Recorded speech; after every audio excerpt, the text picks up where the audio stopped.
Ein was born as a worthless appraiser, and it has led to a life of constant misery. He can barely make a living for himself and is constantly mistreated by those around him. It begins with our protagonist, and standing at the edge of a towering cliff, his heart heavy with despair. Tired of the cruelty of the world and convinced of his own worthlessness, he makes a fateful decision to end his life. Just as he takes the final step into the abyss, time rewinds, taking us back to the events that led him to this tragic moment. Ein was once part of an adventuring party alongside Zoe, a cunning magician, and Jolene, a skilled swordswoman. Together, they ventured into dungeons, hunting monsters, and earning rewards. One day, they successfully defeated a giant rat, but the tedious task of salvaging its valuable materials fell upon Ein as he was an appraiser, a lowly, common-class job. In this world, a person's fate was determined at birth. The goddess of light granted people their jobs, while the goddess of darkness bestowed their skills. While skills could be trained and enhanced, jobs were permanent and passed down through bloodlines. Society was divided into three classes: rare classes like merchants and strategists, high common classes with combat roles, and low common classes, which included appraisers and farmers. Born into a low common class family and lost his parents at a young age and was unable to continue their business.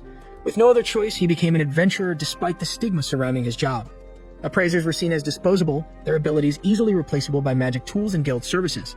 Because of this, Ein was often ridiculed, especially by Zoid, who had hired him solely to avoid doing dirty work himself. After their battle with the giant rat, Ein struggled to pry open its mouth to retrieve a valuable tooth. When he asked Zoid for assistance, the magician sneered, taunting him before refusing outright. Left with no choice, Ein endured the humiliation and continued working. However, as the group ventured deeper into the dungeon, they stumbled upon something unusual: a dead hellhound, a B-rank monster, lying lifeless with no visible wounds. This immediately raised Ein's suspicions. Finding such a creature dead without any signs of battle was unnatural. He voiced his concerns to Zoid and Jolene, but they brushed him off, threatening to withhold his share of the loot if he didn't comply. Reluctantly, Ein obeyed. As they moved forward, they discovered an entire horde of lifeless hellhounds. Zoid and Jolene celebrated their apparent luck, but Ein's instincts screamed that something was terribly wrong. His fears were soon confirmed when the true cause of the massacre revealed itself: a monstrous entity far beyond their capabilities. Panic ensued. Zoid and Jolene attempted to fight, but quickly realized they were hopelessly outmatched. In a desperate act of betrayal, Zoid ordered Jolene to cast a paralyzing spell on Ein, using him as bait to escape. Without hesitation, she complied. Frozen in place, and could only watch in horror as the two fled, leaving him to die. The monsters swarmed him, tearing into his body, their fangs and claws ripping through his flesh. The pain was unbearable, but the sheer agony eventually broke the spell. Summoning the last of his strength, and threw his bag forward, scattering its contents to distract the creatures just long enough for him to escape. However, his escape route had already been destroyed by the very people who betrayed him. Trapped with nowhere to run, and found himself standing at the edge of a towering cliff. Behind him, death awaited at the hands of the monsters. Overwhelmed by regret, he cursed his weakness, the cruelty of fate, and the life that had brought him nothing but suffering. Refusing to let the monsters take his life, he chose to leap into the abyss, embracing death on his own terms. As he plummeted, memories of his painful past flooded his mind. Yet instead of meeting his end and awakened in an unknown place, before him stood a breathtakingly beautiful girl. Without a word, she leaned down and placed a gentle kiss on his forehead before vanishing into thin air. When Ein fully regained consciousness, he found himself beneath a colossal, legendary tree. The World Tree was believed to have withered long ago, existing only in ancient myths. Scholars speculated that it still existed somewhere in the world, as it was said to be the very source of mana in the atmosphere.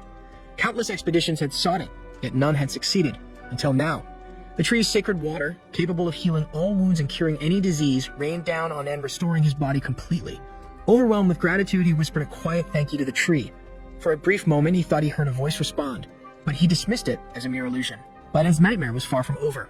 The creature then turned its attention to him, mauling him and blinding him in a savage assault. As his vision faded and death seemed certain, a mysterious figure arrived. At the request of the girl who had saved him before, the stranger intervened, rescuing him once again. For the second time, Ein woke beneath the World Tree, his body fully healed.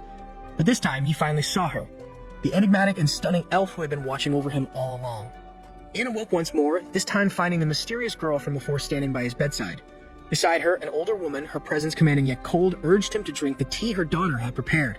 Before Ein could utter a word, the woman insisted, pressing the cup into his hands. The tea was warm, soothing, and surprisingly delicious.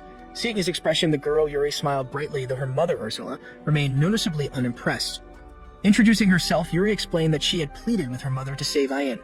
When he expressed his gratitude, Yuri humbly shook her head, refusing to take credit. However, Ursula quickly corrected her. It was indeed her daughter's pleading that had swayed her to act. Ein then learned the truth about the two. Ursula was the guardian of one of the 9 world trees, legendary sources of mana scattered across the land. Yuri, on the other hand, was no ordinary girl. She had been born from the tree itself, which explained her ethereal beauty. However, Ursula remained wary of Ian, making it clear she disapproved of him getting close to her daughter.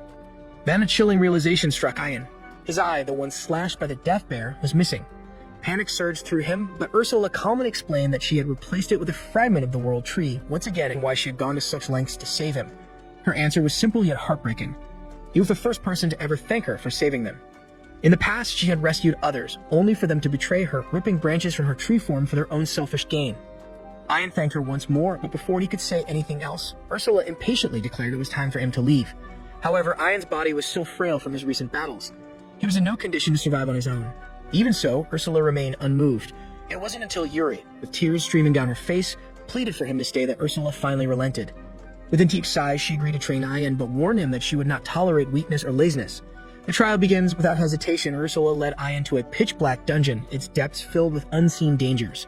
His first task was simple yet terrifying: to see in complete darkness. She instructed him to focus on his new spirit eye, imbued with the power of the world tree. As he concentrated, a strange sensation filled his vision. Slowly the darkness faded, and he began to perceive the world in a way no normal human could. For the first stage of training, Ursula summoned a gremlin, a small yet vicious monster, and ordered Ian to dodge his relentless attacks. She explained that by combining his spirit eye with his appraisal skill, he could enhance his ability to read enemy movements. At first, Ian struggled. His reactions were slow, his footwork clumsy, and every dodge felt like pure desperation. However, with each failure, he learned, and with each wound, Yuri's world tree droplets healed him, allowing him to push forward. Days turned into weeks. Through relentless effort, Ian honed his evasive skills, mastering the ability to read and predict the gremlin's attacks. The path of the sword, next came a fence. Ian had never been trained in combat, and his lack of a proper fighting style was painfully clear. Seeing this, Ursula presented him with a wooden sword, but not just any weapon. It was crafted from one of Yuri's branches, making it uniquely powerful.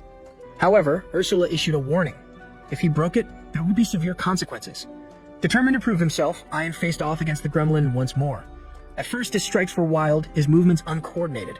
But using his spirit eye, he began observing the gremlin's techniques in slow motion, analyzing every feint, every shift in movement. Slowly, he adapted. When the moment was right, he struck with precision, landing a decisive blow and achieving his first victory against a monster. But this was only the beginning. The dungeon was filled with countless more gremlins, each one pushing him further toward his limits. As his battles continued, Ian discovered something incredible.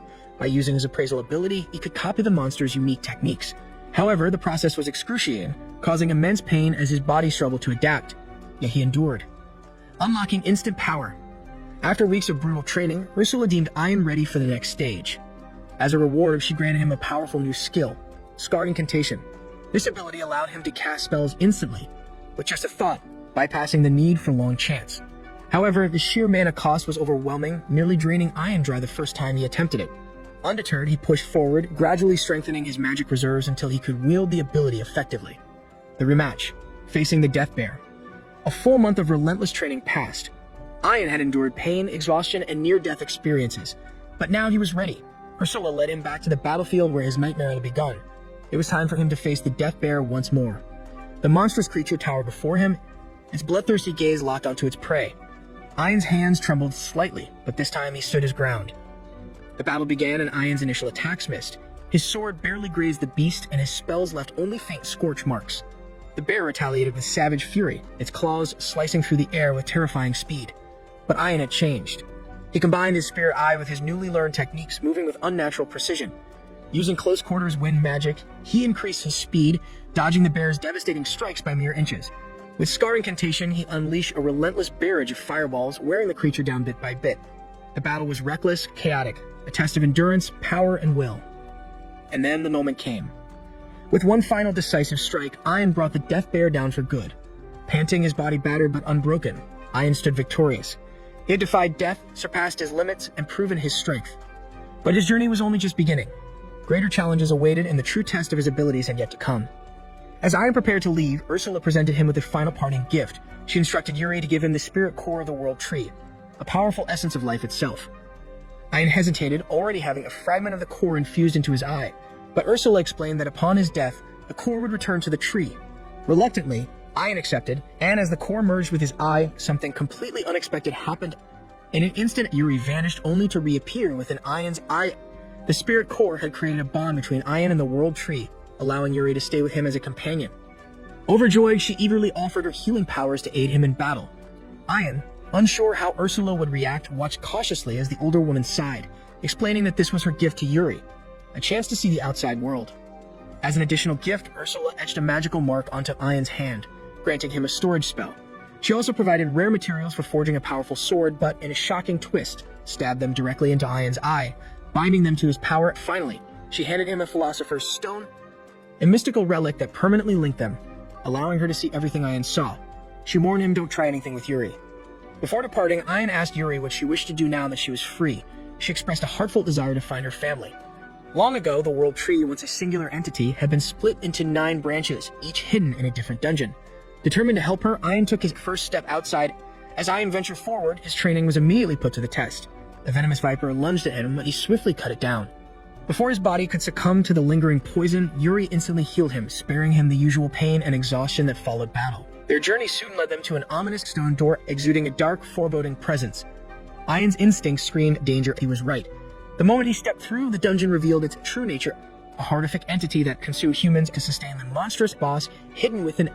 Inside the boss, a colossal golem, powered by a corrupted spirit core, roared to life. Ian barely had time to react before it struck with terrifying force. Guided by Ursula's voice, he evaded the worst of its attacks, but the sheer power of the beast was overwhelming. Despite Yuri's constant healing, Ian struggled to land a decisive blow. Then, recalling a trick from his previous battle, he used acid venom he had harvested earlier, dissolving one of the golem's massive arms.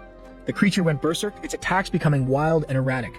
At that moment, Ursula finally granted Ian permission to use the ultimate spell she had taught him.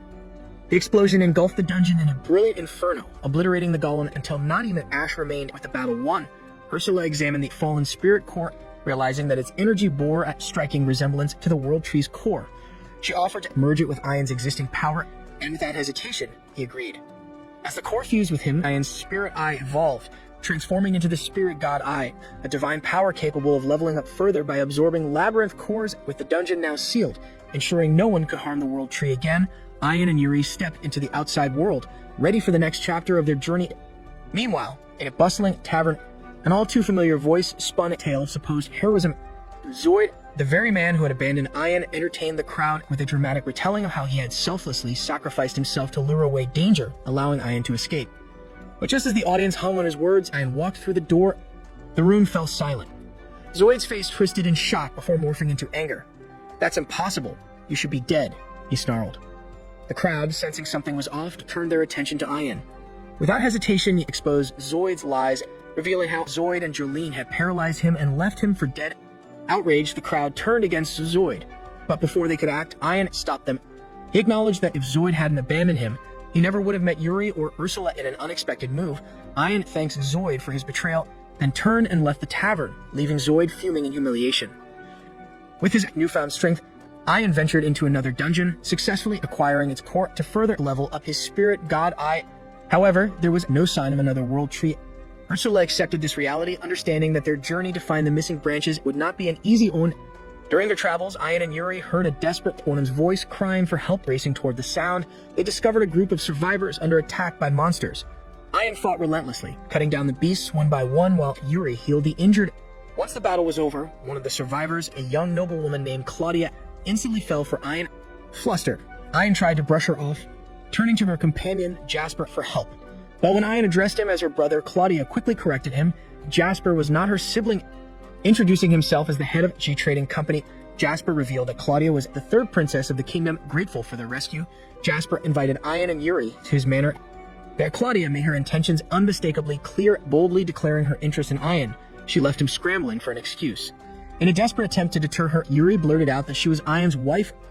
Unfortunately for Yuri, Claudia was not discouraged. Instead, she simply smiled and suggested, "Then I'll just become his second wife." While Yuri turned bright red, Ursula found Claudia highly amusing, already entertained by the idea of a new friend joining their journey. At the manor, Jasper revealed his true intentions. He had recognized the spirit core within Ian's eye and spoke of an ancient legend, one that told of the World Tree's power being used to seal away the Demon King. Jasper desired the spirit core for his private collection, claiming he wanted to protect it. Though Ursula considered his proposal, Ian flat out refused. Instead, they agreed to remain friends rather than enemies. Before parting ways, Ian asked Jasper if he knew of any other spirit cores. Jasper shared what little information he had, but warned that the next location was far more dangerous than anything Ian had faced before. With a new destination set and greater dangers ahead, Ian and Yuri prepared for the next stage of their journey. Ian and Yuri were ready for the journey ahead. Ian hurried, knowing that Yuri's sister could be nearby. Since Yuri was a world tree, the other world trees were her siblings. However, he quickly hit a dead end. Ursula, unfazed, told him to touch the wall. It was actually a gateway into the dungeon. The dungeon had its own atmosphere, but Ursula immediately saw through it. It was just a high-level illusion, though an incredibly massive one. Meanwhile, Yuri's sister Pina had already noticed their arrival. Yuri was eager to meet Pina immediately, but Pina, being her usual mischievous self, insisted they reach her by making their way to the end of the dungeon. She claimed she couldn't leave her place, so they had to come to her instead. The only issue was that Pina had personally set up countless traps throughout the dungeon. It was a dangerous path, and she was particularly worried about Yuri's boyfriend. Yuri blushed at this, but Ian was more than ready for the challenge. Confident in her traps, Pina took a front row seat, fully expecting to enjoy the show. However, Ursula warned about the dangers ahead, and Ian decided to speedrun Pina's trap game. To Pina's horror, Ian breezed through every obstacle with ease. Pina, watching helplessly, pouted as all her hard work was destroyed in an instant. Yuri still believed her sister was just being playful, but considering the deadliness of the traps, Ian wasn't so sure. To clear things up, Pina announced that anyone who hit a trap would simply be thrown out of the dungeon, so there was no actual life-threatening danger. Just then, an S-rank monster appeared, attempting to knock them out with sleeping gas. Unfortunately for the beast, Ian had a resistance skill rendering the gas useless. Then he was suddenly attacked out of nowhere by an enemy using stealth, but Ian also had an ambush nullification skill. On top of that, he had Fortress mode activated, making him practically invincible. Pina was still convinced her stealth monsters wouldn't be detected, but Ursula had already pinpointed their locations. Ian took them down effortlessly, even copying their skills in the process. Poor Pina, but she wasn't done yet. She unleashed another wave of monsters, but they died instantly. Realizing there was no stopping Ian, Pina slumped in defeat. Meanwhile, elsewhere in the same dungeon, Zoe the notorious backstabber was fuming. Ian had survived and exposed his betrayal to everyone, ruining his reputation. To make things worse, Jolene, his crime partner, played the victim card, claiming Zoid had forced her to paralyze Ian. As a result, all the blame fell squarely on Zoid. Desperate to redeem himself, Zoid took on an S-rank monster hunt mission, hoping a big victory would restore his standing. Unfortunately, he immediately fell into a spike trap and was thrown out of the dungeon, but Zoid refused to give up. He kept trying. Eventually, he stumbled upon a crocodile-like monster. It was way out of his league. Leda, his companion, told him to just give up, but even after the monster crushed his hams, Zoid refused to surrender. That's when Ian showed up. In a single swing, Ian effortlessly killed the monster. Zoid was in shock. Ian, however, simply healed Zoid, knocking him unconscious and asking Pina to eject him from the dungeon. Finally, Ian and his team reached the boss chamber. The only way to meet Pina was by defeating the final boss.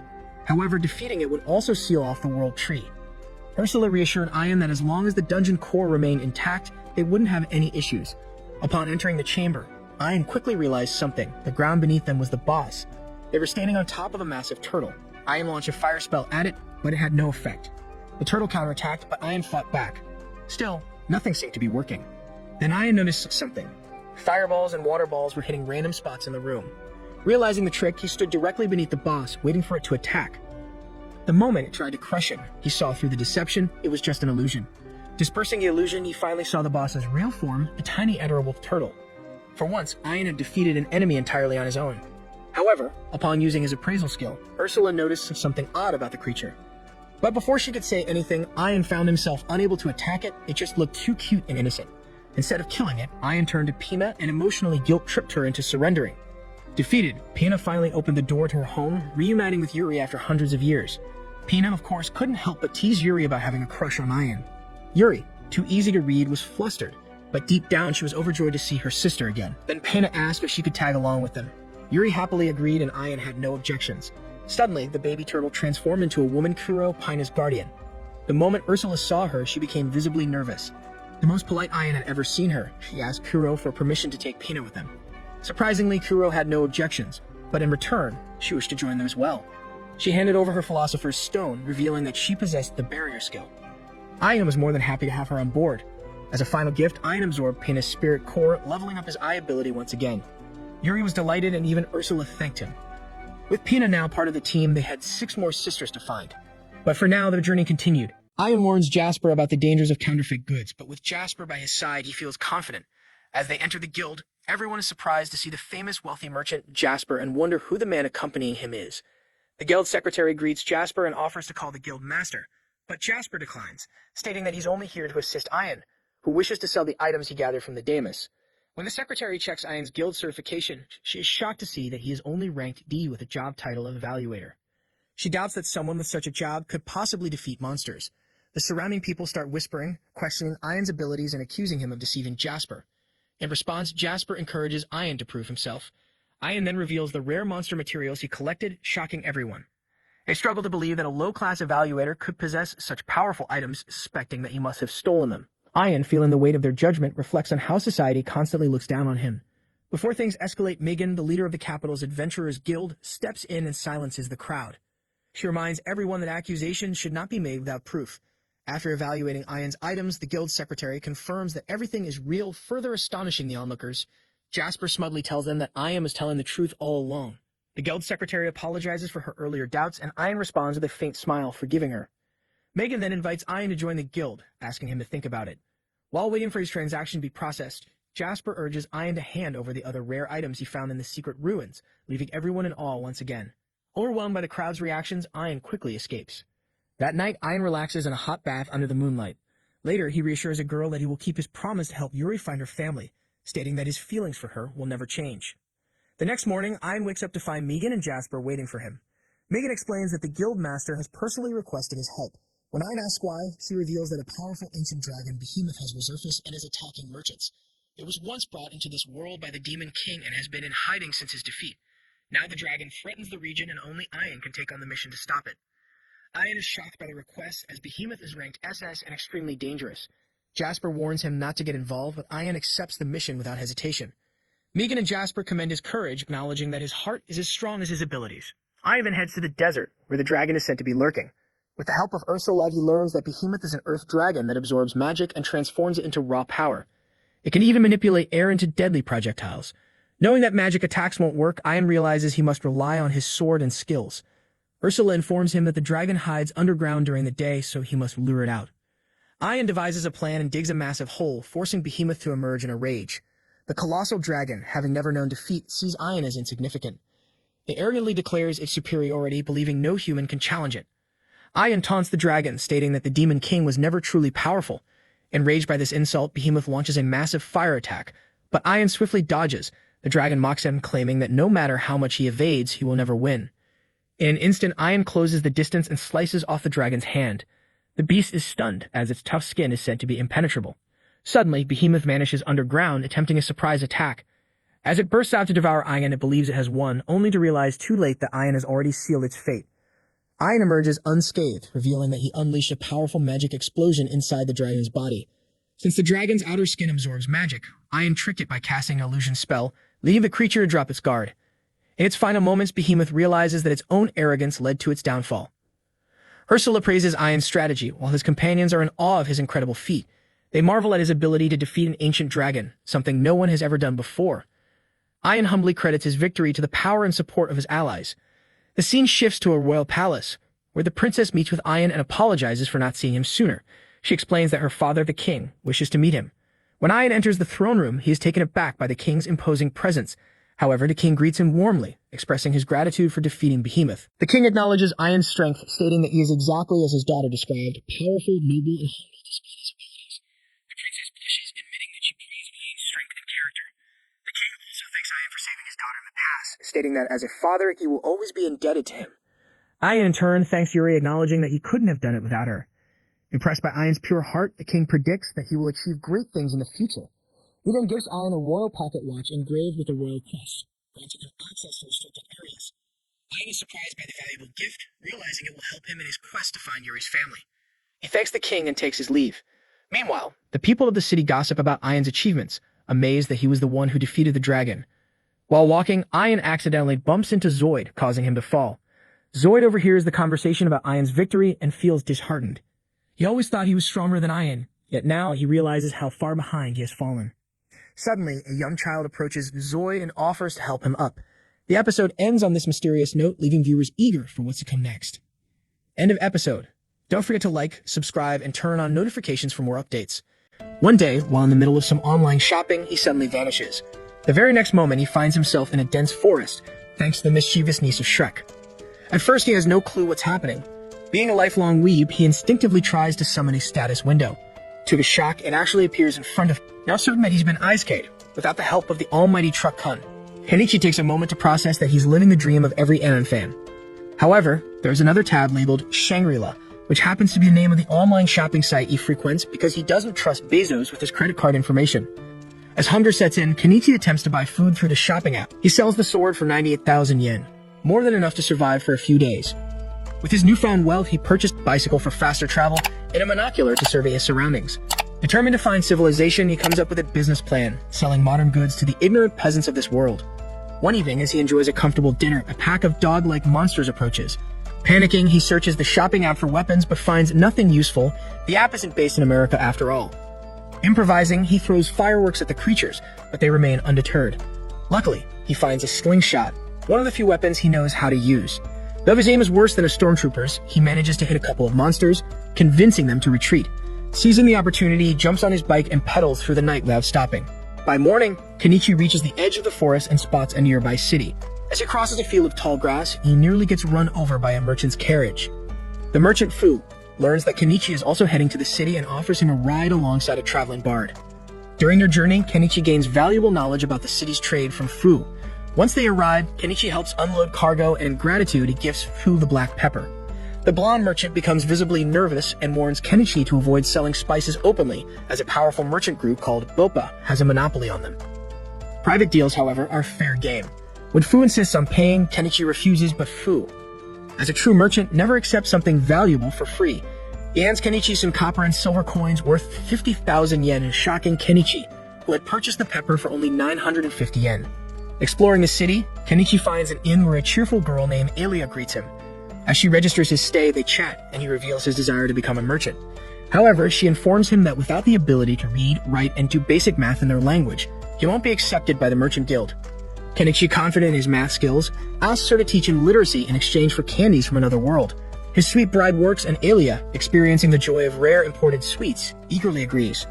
During their lessons, Elia gets comfortable in Kenichi's room and starts seducing him, confident that he will become a successful businessman. Kenichi, flustered, tells her that he's old enough to be her father. Unbothered, Elia flirtily offers to call him daddy. Amused, Kenichi sketches a Titanic-style portrait of her. So impressed by his artistic skills, she immediately jumps on him, and one thing leads to another. The next day, Kenichi heads to the merchant guild and receives his ID, which takes the form of a small wand. Later, as he strolls through the market, a fruit vendor catches his attention with her large melons, both figuratively and literally. Clueless about the local produce, he buys some fruit and later consults Elia about them. She then asks if he successfully got his merchant license. When he shows her the wand, she prances with joy, knowing her sugar daddy is about to start raking in money. Kenichi decides to craft a wooden stall with Elia watching over him. Noticing his wooden cloth clips, she suggests selling them, as good quality ones are rare. Taking her advice, Kenichi sets up shop next to an elderly merchant woman named Inama. When he unveils his high-quality wares, she takes an interest, particularly in the cloth clips, and buys some. Soon customers flood both their stalls, boosting Inama's business as well. A young, noble-looking blonde man approaches and inquires about knives. Realizing the man is wealthy, Kenichi checks his shopping app and finds a premium hunting knife, setting the price at a gold coin. As the noble contemplates the purchase, a cat-eared girl suddenly appears and starts sniffing Kenichi. Startled because he's not into furries, he steps back only for her to lick his nose. Her friends quickly drag her away, and Kenichi, trying not to sound racist, awkwardly explains that he has never seen beast folk before. The cat people show interest in the mats on top of his stall, and Kenichi quickly calculates the price for them. They stare him down, suspicious of his fast math, but the blonde noble assures them of his honesty. Impressed by Kenichi's fairness, the noble finally purchases the hunting knife. That night, Kenichi upgrades to a better room at the inn, pleased with his day's earnings. As he reflects on his system window and shopping app, he wonders how they function. Unable to figure it out, he decides to call it a day and get some rest, knowing that his journey as an Isekai merchant has only just begun. Kenichi decides to sell some cheap jewelry, hoping it will attract a wealthy buyer. Inama is quite impressed with the collection herself and asks Kenichi about his supplier, but he refuses to reveal the source. Just then, a maid who had purchased cloth clips the day before returns to Kenichi's shop and places an order for 100 clips at once. Kenichi is surprised by the large order, but is glad for the business. As he counts the clips, the maid begins eyeing the jewelry. Kenichi tells her that each necklace costs 6 small silver coins, and she is surprised by how affordable it is. Kenichi offers to reserve one for her in case she needs time to decide, and she accepts the offer. Business continues to boom throughout the day, and in the evening, a group of cat people visit Kenichi again. He is initially intimidated by their serious expressions, but they are simply there to buy spices. They explain that one of them has an exceptionally sharp nose and detected spices on Kenichi during their last visit. They beg him to sell them some, as they love spicy food. However, Anama warns them that selling spices could put Kenichi on the radar of the spice mafia. Kenichi agrees and tells them he cannot sell spices directly, but instead he invites them to a spicy meal by the riverside. Anama asks to join as well, and Kenichi allows it. By the time they arrive, it is already night. As Kenichi and Anama prepare the vegetables and spices, the cats catch fish for the meal. Kenichi cooks a spicy curry, which the cats love. They then crave alcohol to go with the meal, and Kenichi provides some. As the cats drink and dance, Anama warns Kenichi that his kindness and trusting nature might create problems for him in the future. Kenichi doesn't think much about it and spends the rest of the night partying with the cat people before snuggling with a girl named Mayu. The next morning, as he returns to his inn, Elia notices Mayu's hair on his shirt and becomes jealous. Kenichi starts to worry that this might cost him the special treatment he enjoys from Elia. Regardless, he sets up shop again in the same spot. Suddenly, a beautiful girl with an eye-catching figure approaches him, and Kenichi is instantly smitten. He then notices the maid from before standing behind her. The maid asks if she can buy the necklace she reserved, and after paying for it, she shows it to her mistress. Her mistress is impressed to learn that the necklace is simply polished glass rather than a real diamond, as it closely resembles one. Intrigued, she browses other necklaces and asks Kenichi if he has more. He pulls additional pieces from his item box, leaving the girl speechless. She introduces herself as Primula, the daughter of the owner of the prestigious Mo Trading Company, and invites Kenichi to meet her father. Kenichi turns to Anama for advice, and she informs him that the owner of the Mo Company is a well-respected man in the city. Seeing an opportunity to establish business connections, Kenichi accepts the invitation. On the way to her home, Primula confesses that she attempted to copy Kenichi's wooden cloth clips, but her craftsmen struggled to perfect the spring mechanism. Kenichi doesn't mind, understanding that competition and imitation are natural in business. They soon arrive at her mansion, and though Kenichi is impressed, Primula remarks that it is nothing compared to the estates of nobles. Kenichi then meets Primula's father, Mr. Mo, who evaluates Kenichi's jewelry. He reveals that he, too, possesses an item box, which was a key factor in the success of his business. Over tea and light conversation, Mo gets down to business and proposes that Kenichi become an exclusive supplier for his company. Kenichi questions why Mo doesn't simply purchase jewelry from him at a low price and resell it for a profit. Mo explains that doing so would harm their relationship, which he values. Additionally, if one of his competitors were to form an exclusive contract with Kenichi instead, it would be disastrous for him. Mo emphasizes that he believes in building trust with talented merchants and offers Kenichi 50% of the profit from jewelry sales. Kenichi, without hesitation, accepts the deal. As his first shipment, Kenichi supplies a collection of beautiful bracelets to Mo. However, before they can be sold, Primula decides to purchase all of them for herself, offering Kenichi 10 gold coins. It takes him a moment to realize that this equates to nearly 2 million yen. Now financially secure, Kenichi decides to buy a house outside the city to enjoy a slow and peaceful life. He selects a quiet area near the city border and purchases a lawnmower to clear the land. Using a gas-powered chainsaw, he spends an entire day felling trees. The next morning, Kenichi begins digging out tree stumps but quickly finds it much harder than expected. He gives up after barely making progress on the first stump. To make the process easier, he purchases a second-hand mini excavator for 1.2 million yen, nearly half his total wealth. Unfortunately, he soon realizes the excavator requires diesel, which isn't easily available. The closest alternative is camping fuel, but is much more expensive than standard diesel. Despite this, Kenichi is left with no choice but to continue investing in the excavator. He also buys a diesel generator to test if the camping fuel works, and to his relief it does. Later that night, he takes a bath in the river only to be tormented by bug bites. Remembering Elia's advice, he visits a tool store at the edge of the market to purchase bug-repellent magic stones. There he meets an old magician who runs the shop and is immediately curious about Kenichi, learning that he is from another country. The magician initially prices the bug-repellent stone at 3 silver coins, but upon receiving oranges, an exotic fruit in this country, he lowers the price to 2 silver coins. Kenichi later reopens his store, and Anama advises him to befriend the old magician, as he possesses valuable knowledge and could be of great help. While talking, Kenichi notices wanted posters on the wall. Anama explains that the bounty on Shada, the leader of the local bandits, has recently increased. Kenichi, uninterested in the bandit issue, returns to his plot after closing his shop for the day. Using his excavator, he easily removes the tree stumps and flattens the land to prepare for his house's foundation. However, after his recent spending spree, he finds himself low on funds. To make money quickly, he visits Mo's house and presents powdered sugar in the same pot he had previously used to store his grandmother's ashes. Mo, mistaking it for a high-quality product, snorts the sugar and is impressed.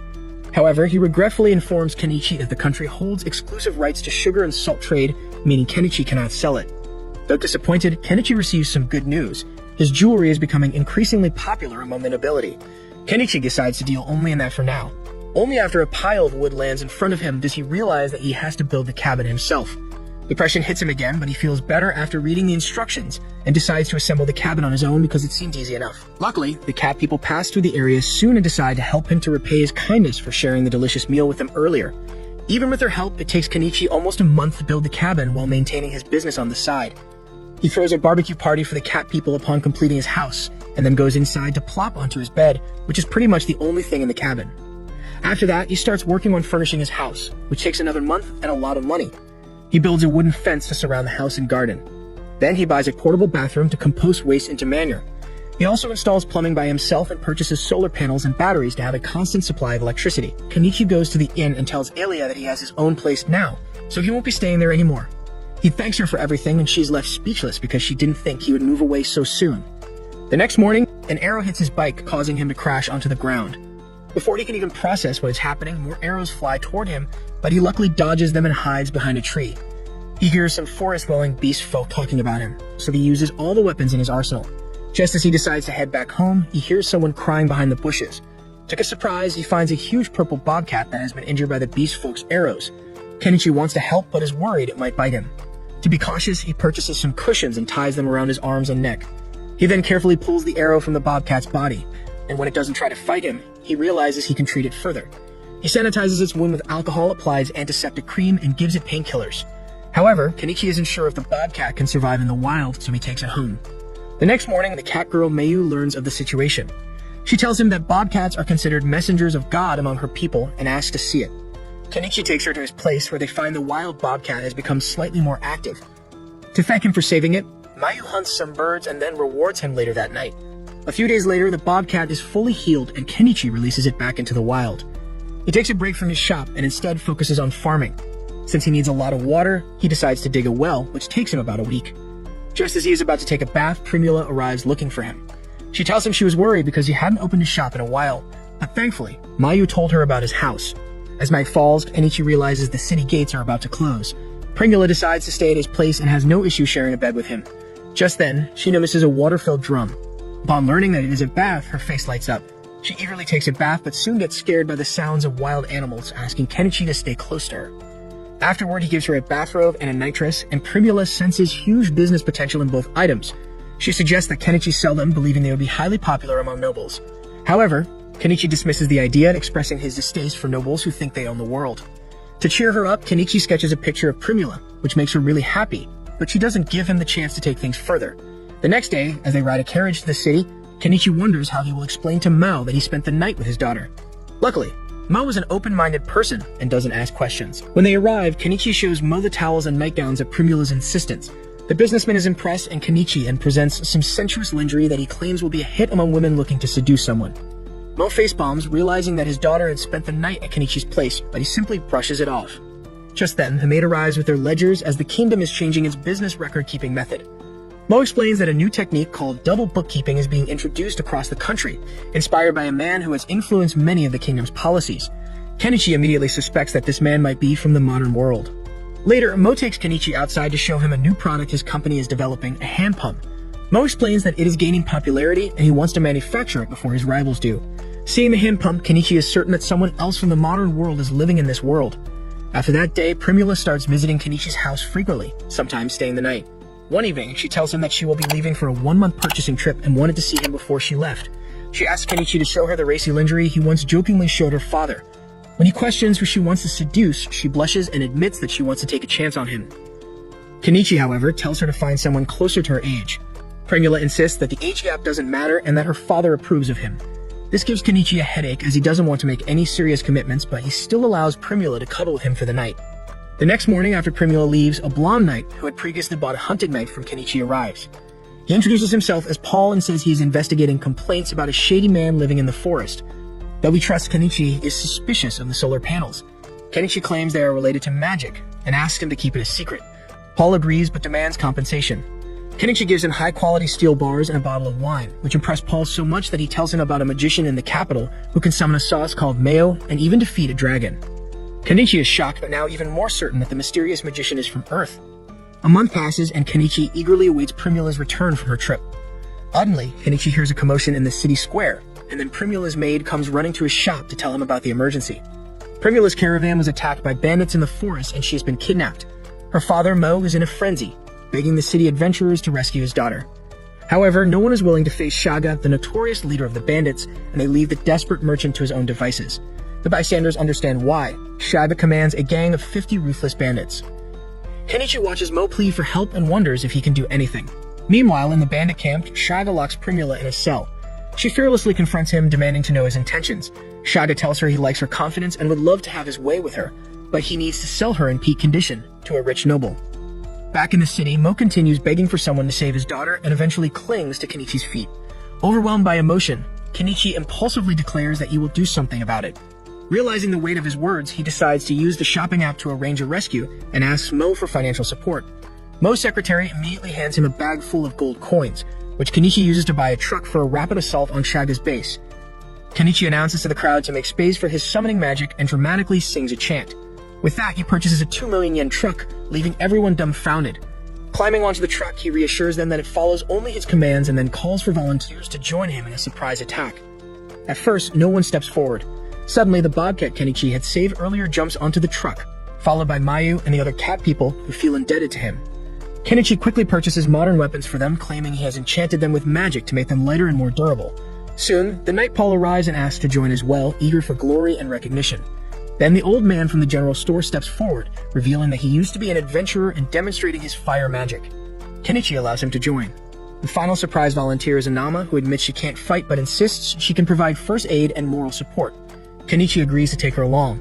However, when Mo asks to join, Kenichi firmly tells him to stay behind and prepare for Primula's return. After registering as an adventurer and taking on the quest to defeat Shaga, Kenichi drives off toward the bandit base, uncertain if he will survive. Remembering the words of the god Disep, there comes a time when a man must fight, knowing he may lose. He steels himself for battle. Meanwhile, at the bandit camp, Primula meets a starving slave girl who brings her food. Noticing the girl's hunger, Primula gives her the bread and assures her that they will escape together when help arrives. Kenichi and his group take a break halfway to the bandit base to eat and strategize. Anama realizes she would be useless in battle and decides to stay behind. Kenichi buys a pair of walkie-talkies and gives one to Mayu, sending her on a recon mission. She locates the old ruins where the bandits are hiding, and Kenichi orders everyone to prepare for battle. Before departing, he instructs Anama to notify the guild if they don't return within 24 hours. By nightfall, they reach the bandit base. Mayu reports that most of the bandits are drunk. The cat men, aware that Kenichi has never killed before, offer him a special nut. After taking a bite, Kenichi realizes it is this world's version of a stimulant. He becomes hyper-focused and drives like a man possessed. As they approach the castle, the truck's lights distract the guards, allowing Mayu to take them down. At the castle's entrance, the old mage blasts the gate open with fire magic. The bandits, too drunk to react in time, are caught off guard as Kenichi's truck crashes into their base. He breaks through a cell where several kidnapped women are held, including the slave girl. She sees Kenichi in the excavator and believes divine intervention has arrived. Kenichi looks around but does not see Primula. Just then, Shaga appears, holding Primula hostage. He warns Kenichi and his group to stay back unless they want her harmed. To intimidate them further, he tears part of her clothes, lamenting that he didn't have his way with her sooner. Primula remains disgusted but composed, while Kenichi stays calm and formulates a plan. He purchases a military-grade laser pointer and quietly instructs Mayu to follow the red dot. He aims it at Shaga's body, slowly moving it upward. As soon as the laser reaches Shaga's eye, he is temporarily blinded. Mayu fires an arrow, striking his shoulder, killing him instantly. Seizing the opportunity, Primula breaks free and rushes to Kenichi. Primula embraces Kenichi, who is still under the stimulant's effects and struggles to control his instincts. He quickly regains composure and sends a catman to inform Anama that they have succeeded. With the battle over, Kenichi digs a well for the rescued women and provides them with clothing and a place to clean up. He notices the slave girl lying on top of the bobcat and asks Primula to bathe her. Afterward, he buys a pair of hairstyling scissors and gives the girl a haircut. Primula, seeing a business opportunity, clings to Kenichi, excited about selling hairdressing services. In her enthusiasm, she accidentally drops her towel, prompting the other girls to remind her. Embarrassed, she quickly covers herself. Once everyone is cleaned up, Kenichi buys a dress for the girl, who introduces herself as Anne. She also finds a letter from the noble who ordered Primula's kidnapping, explaining why the guild had been reluctant to take the case. They return to pick up Anama, who gets emotional upon seeing everyone alive. The group spends the night at the bandit hideout, where Kenichi drifts off to sleep with Primula and Anne beside him. As the scene shifts, Kenichi and his companions return to town, where Mallow and the others eagerly await them. They roll in on their truck, and Mallow beams with joy as he sees his daughter sprinting toward him. The two share a warm embrace, both relieved and overjoyed that everyone is safe. Mallow's eyes catch sight of the high-end blouse his daughter is wearing, and she reveals that Kenichi gifted it to her. They both agree that it will fetch a good price, and Kenichi is no longer surprised that business talk finds its way into their conversations even in such circumstances. Mallow then expresses his gratitude to Kenichi for rescuing his daughter and asks if he is keeping the loot secured in his item box.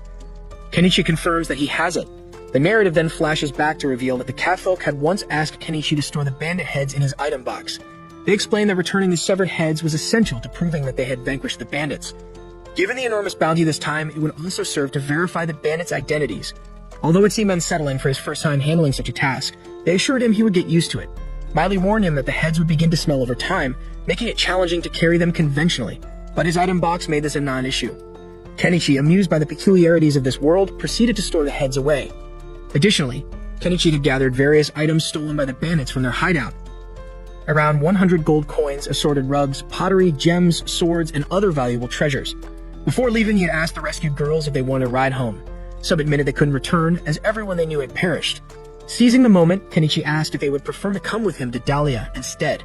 They agreed, and he instructed them to decide who wished to return home and who wanted to journey with him. He explained that Dahlia was a vast city with job opportunities, and Primula even offered them assistance through the Mallow Trading Company.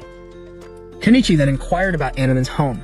She revealed that she hailed from Urub village, and Primula added that it was about 800 kilometers away. Kenichi offered to take her there, but she declined. Anama then surmised that Anaman's family might have sold her off to reduce the burden of too many mouths to feed. Undeterred, Kenichi asked if she would rather come along to Dahlia, and she agreed. The journey to Dahlia took several days, during which Kenichi dropped off those who wished to return to their villages. Upon their arrival in town, the scene shifts to the Adventurers Guild, where the catfolk present Sheh's head to the receptionist, who is visibly horrified. Shortly after, another male receptionist approaches to inquire about the details, specifically the number of heads. Since numbers were not the catfolk's strong suit, they struggle to recall the exact total. Kenichi steps in and declares that there are 52 heads, shocking everyone in the guild. The catfolk remark that it will likely take all day to inspect the heads, while Kenichi takes a moment to catch his breath. As the inspection proceeds, an old mage approaches Kenichi, complimenting him on his impressive magical abilities and the remarkable capacity of his item box. He warns Kenichi that if the nobles learn of his exploits, they will make life difficult for him. Kenichi, however, assures him that as long as he keeps quiet, he will avoid trouble. The old mage, uninterested in gossip, listens as Kenichi casually adds that he will simply leave town if matters deteriorate. Paul then informs Kenichi that he is off to meet the local lord, Count Ophius, likely to report that nobles were involved in the incident. Paul confirms this and departs. Notably, Anama refused to claim any share of the reward as she had not contributed to the battle. Instead, she asked Kenichi if she might take charge of caring for Anaman, promising to treat her as her own child. Kenichi had no objections and eventually left the guild. In town, Kenichi observes the townspeople celebrating the defeat of Shaiba and his gang. As he departs, Anaman trails behind him. Kenichi decides to stay in town for the night since the gates have closed. He heads to Elia's inn, where he hears a bard singing about their victory over Shaiba. Elia, delighted to see him, greets him warmly and teases him about vanquishing the bandits. Kenichi downplays the tale, knowing the truth would only invite more trouble. Their conversation takes a personal turn, when Ollie reminds him of an old promise, that he would make her his lover if his business succeeded. Kenichi is taken aback, wondering if she somehow knows of his recent fortunes. He denies ever making such a vow, and instead asks if she has an empty room. With playful theatrics, she feigns tears, questioning whether she was just a fleeting dream in his eyes. Tired, Kenichi retreats to his room. That night as he sleeps, Elia quietly slips into his bed. Though Kenichi mumbles that he is exhausted, she begins to undress, intent on pursuing intimacy. However, their moment is abruptly interrupted when Anaman enters the room, causing them to stop immediately. The next morning, Kenichi learns that Anaman has decided to stay with him. He heads to Anama's shop to entrust her with Anaman's care, but she is not there. Instead, he attends to his errands, selling weapons at a shop for 32 gold coins, offloading valuables to the Mallow Trading Company for 35 gold coins, and selling furniture to the old mage for another 22 gold coins. In the end, they split the 89 gold coin reward evenly, each receiving 12 coins. Kenichi presents dresses to Anama and the other women who stayed behind before returning home. Later, Kenichi asks Anaman why she wants to stay with him. She admits it's because he fed her until she was completely satisfied. That evening, they enjoy a hearty dinner together. Half a month later, news arrives that Paul has been elevated to Baron for his role in defeating Shaiba. There are also rumors that a noble lost their rank due to their involvement in the incident. One day, Kenichi notices a bicycle rolling by, which Anaman identifies as a drain. Kenichi recalls how Mallow and Primula had laughed at his idea but later apologized and even bought the rights to it, paying him 5 gold coins. Kenichi soon realizes that he's being followed. After a chase through the town, he uses firecrackers and a crossbow to escape capture. Mallow later surmises that the anti-monarchy faction is likely behind the pursuit and advises Kenichi to seek help from the local lord. However, Kenichi suspects that accepting the lord's aid would come with unavoidable taxes. Meanwhile, at Mallow's compound, Primula reflects on how Kenichi's ingenuity brought prosperity to their family. She decides to find him only to discover that both his house and the surrounding fields have vanished. Elsewhere, Kenichi is seen riding out of town on an off-road bike, heading toward an uncertain destination. Along the way, he meets an old friend, Fu, and they chat briefly before parting ways. As Kenichi rides off, Fu silently prays for his safe travels. The scene then transitions to Kenichi by a river looking ahead at the road yet to be traveled. Kenichi was fishing by the river, and as he cooked the fish he had caught, he explained to Animan and the Bodet that they were currently searching for a new place to settle. At present, they were about 100 kilometers from Dahlia, with the next town, Estrania, located roughly 5 to 6 kilometers away. As he served the fish soup, Kenichi remarked that this simple and unhurried way of living perfectly embodied a slow life. He also recalled that Animan had mentioned being 12 years old, though he found it hard to believe since she appeared rather small for her age. Soon after, Kenichi launched a drone into the air, which greatly excited Animan. She wondered if it might be some form of magic, to which Kenichi playfully confirmed that it was indeed magical. Musing about their need for a permanent settlement, he observed that the river near their camp flowed into a lake. Deciding to investigate, he and his companions set off toward the lake in search of an ideal spot. Upon arriving, Kenichi found a promising location. Wanting to impress Animan, he playfully pretended to cast a spell to summon his house. To her delight, the house actually materialized before her eyes. Once everything was in order, Kenichi began pondering a name for the bobcat. After several attempts, he settled on Vel, short for velvet. Later, he started teaching Animan how to read and write, and she quickly caught on. He then moved on to mathematics, though, like most children, she wasn't particularly fond of the subject. As she worked through some problems, Kenichi contemplated his need for an alternative fuel source, given the high cost of kerosene. He recalled a segment he had once seen about biodiesel made from used cooking oil, and decided to explore the idea further. To gain more knowledge, he purchased several books on the subject. Immersed in his reading, he was soon interrupted by Animan, who curiously asked what he was studying. When he explained, she expressed a desire to read as well. However, he pointed out that the books were in a language she wasn't familiar with. Undeterred, Animan showed her willingness to learn, and so Kenichi began teaching her Japanese. The next day, Kenichi carefully draped camouflage over his solar panels. Suddenly, he heard rustling from the bushes. Thinking it might be a monster, he readied himself for battle. To his surprise, it was Miley, who leaped out with a bright smile.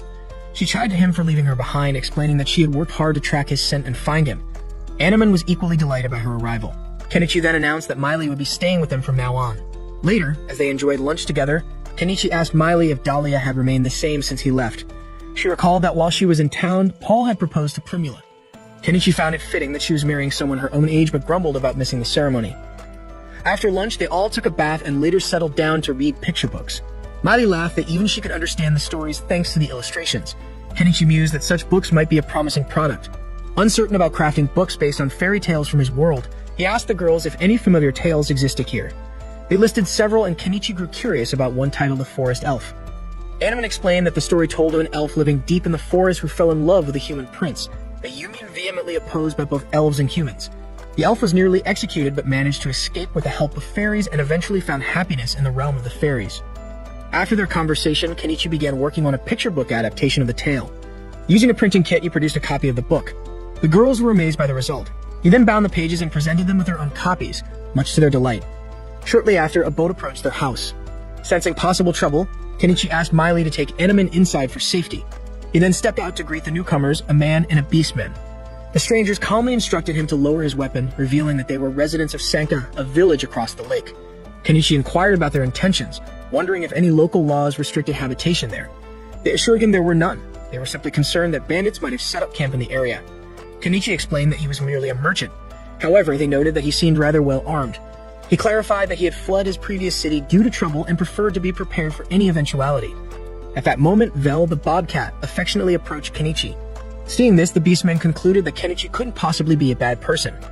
The man on the boat introduced himself as Crouton, while the beastman introduced himself as Namias. Kenichi introduced himself in return. Crouton then revealed that he used to work for the government in Arancha. Surveying Kenichi's home, he remarked that everything seemed in order, prompting Crouton to apologize for doubting him. Noticing the picture books Kenichi had made, Crouton purchased one for his daughter before they departed. Later, Kenichi was gathering herbs in the forest when Miley, in a playful mood, jumped on him, suggesting they have some fun now that Animan wasn't around. Though hesitant at first, he eventually gave in. Sometime afterward, he rushed out of his shed and plunged into the river, explaining that the shed had become unbearably hot. He admitted that he had been working on producing biodiesel, a dangerous process involving toxic substances, but he had succeeded in the end. Once finished, he noticed Animan seemed upset with him. He had been so absorbed in making diesel over the past few days that he had neglected her. To make it up to her, he suggested they create a new picture book together, but she remained silent.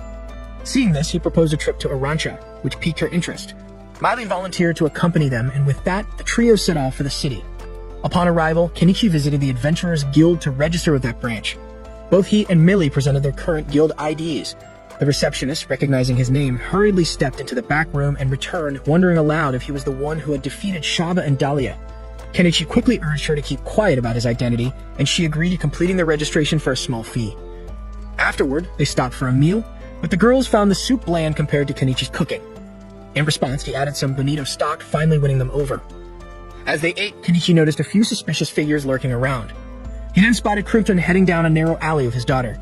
Choosing not to interfere, he continued observing the town. Their journey took them to the Snowflake tool shop, where Miley explained that an elderly mage ran the place. Intrigued, Kenichi ventured inside and found an unusual device. When he inquired about its function, the old mage, irritated by being called old, demonstrated how it separated substances from a mixture. Realizing its potential for biodiesel production, Kenichi purchased it for 5 gold coins. As they were leaving, Animan excitedly brought over a grimoire, expressing her desire to buy it. Kenichi, intrigued, asked if reading a grimoire truly enabled one to use magic. The mage confirmed that it did, provided the reader had inherent magical power. When Kenichi inquired about the price, she informed him that it cost 10 gold coins but required registration, so he would have to return in a week to collect it. As they continued their journey, an unexpected turn of events unfolded. Later, they are on their way back when they encounter Nanas, who is in such a hurry that he quickly takes his leave. Sensing that things might soon become chaotic, Kenichi decides they should head home. Suddenly, he hears a scream coming from a nearby alley. Rushing over, he sees Kim and his daughter being threatened by the same suspicious characters from earlier. At first, he tries to ignore the commotion, but when Animan innocently asks if he isn't going to help them, he finds it impossible to say no.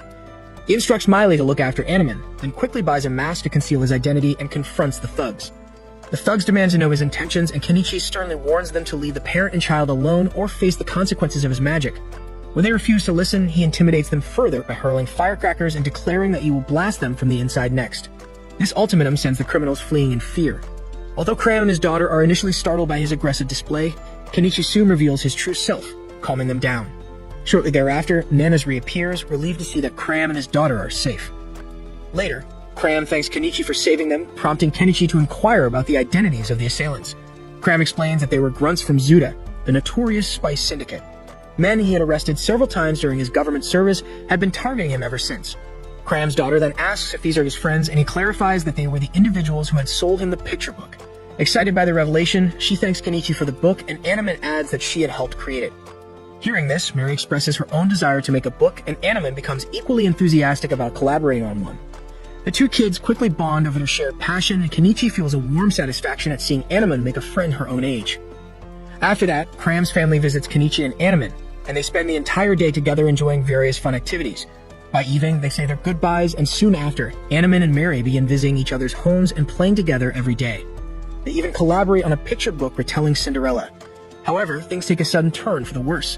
One day, Cram appears at Kenichi's house, clutching all his life savings and urgently asking him to sell some medicine because his daughter has come down with a severe cold.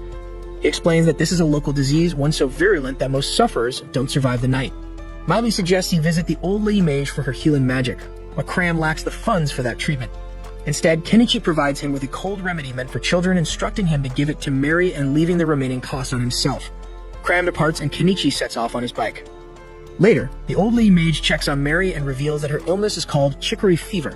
She explains that her healing magic isn't effective against this particular malady, which can only be cured with the seeds of chicory blooms found near the spring that feeds the river. Determined, Kenichi decides to gather the seeds immediately, and Cram volunteers to accompany him. Although Kenichi warns that the journey will be dangerous, Cram assures him he won't slow them down. Nanas also decides to join the expedition. The three of them prepare to set out, and the old lady mage reminds them that she needs the seeds by tomorrow morning. Just as everyone tensed up, sensing something approaching, it turned out to be none other than Vel making her entrance. Later, Kenichi purchased a boat to navigate the river and managed to secure one of the coveted Chiori flower seeds. Khan thanked him profusely, exclaiming that this seed might finally save his daughter. As they continued their journey, both Mananas and Vel spotted a disturbance on the horizon. Kenichi soon realized that a pack of black wolves was advancing. Determined, he decided it was time for a grudge match. Swiftly summoning 2 swords, he handed one to Croton and the other to Nanas, declaring that he would keep the wolves occupied while they rushed back to Mary. Though Nanas and Croton hesitated to leave him behind, Kenichi insisted that if they didn't hurry, Mary's life could be in serious danger. Without wasting a moment, Kenichi launched an attack on the black wolves, using a volley of fireworks to chase them away. Meanwhile, Nanas and Croton attempted to make their escape. However, the wolves turned and gave chase instead. Suddenly, a massive shadowy beast emerged from the gloom, swiftly taking down the dogmen. The goons scattered in terror, but Kenichi, ever the fool, stuck around to watch the carnage unfold. As the beast drew closer, Kenichi fired his crossbow at it, and the explosions detonated inside, visibly weakening it. Not one to be outdone, Kenichi then summoned his backhoe and charged at the beast from behind, delivering a crushing blow to its head that brought it down. Surveying the scene, he noticed the dogman lying unconscious. The scene then faded as Kenichi headed back to Croton's house. Upon arrival, he inquired about Mary and soon learned that the worst was over. Croton and his wife gratefully thanked him for saving their daughter. Though Kenichi insisted he wasn't one to go around playing the hero, he admitted that it was a welcome change of pace. Later, he pulled Khan aside outside the house and confided that he had saved the dogman, extracting a promise that he would never harm Croton or his family. The dogman agreed but warned that he couldn't control others who might still hold grudges, but dogmen lurking near their house, the same one from earlier. He remarked that it was a relief that Croton had left, recalling how he had warned them that many still harbored grudges against Croton. But now they needn't worry as he had taken care of those troublemakers. Though Miley remained distrustful, the dogman insisted that his loyalty was not to be taken lightly before taking his leave. When Kenichi asked if he was off somewhere, the dogman revealed that he could no longer live in the city. Later at the guild, Kenichi arranged for the beast from earlier to be butchered. The local butcher was astonished at the sheer size of the beast and asked how he had managed to take it down. Kenichi simply shrugged it off as mere luck. He instructed the butcher to extract the meat and the embedded magic stone, intending to sell the remaining parts. The butcher set to work immediately, warning that it would take until evening to complete the task. With nothing else to do, Kenichi decided to head home for a short break. As he passed by a particular hotel, a sudden chill ran down his spine. He wondered if someone inside was discussing him. Indeed, within the hotel, a familiar face was searching for someone, adding to his unease. Later, back at his house, Kenichi fired up his magical contraption to produce biodiesel, marveling at how his production costs had dropped by a factor of 10. Testing the new oil in his generator, he was pleased to see it ran smoothly. That evening, Kenichi returned to the city, informing Miley and Animan that he might spend the night there if it got too late. He made a beeline for the old lady's shop, where she handed him a completed grimoire registration. Kenichi noticed a magic stone embedded in its cover. The old lady explained that the incantation recorded within the book was linked to the stone. Without it, the spell would never activate. Understanding its significance, Kenichi hoped it would be as valuable as the magical tool he had acquired earlier. As he collected the processed meat and magic stone from the tusk bear at the guild, the receptionist handed him his payment. Kenichi shamelessly glanced at her ample bosom, making her visibly uncomfortable. On his way home, he suddenly got another chill, wondering if he should hurry before catching a cold. Just then, someone grabbed his sleeve and declared, "Finally caught you." Turning around, he found Primula. Surprised, he asked what she was doing there. She wrapped him in a tight hug, scolding him for vanishing so abruptly. Kenichi explained that if he hadn't disappeared, it might have jeopardized her company if the nobles had captured him. She simply shrugged, saying that was for them to worry about. Noticing the growing scene, Kenichi suggested they talk somewhere private. Primula insisted he follow her to her hotel, where they chatted in the cafeteria. She recounted how the design he once showed them had earned her family a name, along with all the other ways he had helped them. Kenichi downplayed his role, but she reminded him that he had even saved her from bandits. When he brought up rumors about her supposed engagement to Paul, she laughed it off, saying she had turned him down. Before the conversation could continue, she suddenly asked him to spend the night with her. Though hesitant, Kenichi ultimately agreed. The next day, when Kenichi returned home with Primula, Miley, and Animan, were shocked to see her. A rivalry soon sparked between them, with everyone competing for Kenichi's attention. That evening, while attempting to cast a fireball spell from the grimoire, Kenichi failed. Disappointed, he was about to give up when Animan playfully recited the spell, and to everyone's astonishment, a fireball erupted in the middle of the house, leaving them all in shock.